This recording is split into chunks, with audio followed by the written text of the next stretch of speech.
জুমার দিন কেউ যদি মারা যায়, শুক্রবারে যদি কেউ মারা যায়, তাহলে সেক্ষেত্রে হাদিসের বর্ণনা মতে ওই ব্যক্তির কবরের আযাব, কবরের প্রশ্নোত্তর থেকে সে নিরাপদে থাকে, কবরের ফিতনা থেকে সে নিরাপদে থাকে।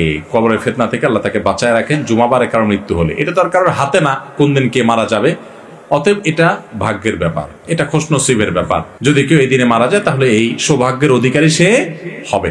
আবার এইবারে মারা গেলেই যে সে জান্নাতি, এরকম কোনো গ্যারান্টি দেওয়ার কোনো সুযোগ, কারণ শুক্রবারে বহুত আল্লাহর প্রতি অবিশ্বাসী কাফেরেরও মৃত্যু হয়, বহুত ফাসিকেরও মৃত্যু হয়। আবার শুক্রবার ছাড়া অন্যদিন মারা গেলে লোকটা খারাপ, সেরকম যোগ বিয়োগ কষবেন না। আমরা তো বাঙালি খুব সহজে যোগ বিয়োগ কষার ওস্তাদ, বুঝেন নাই?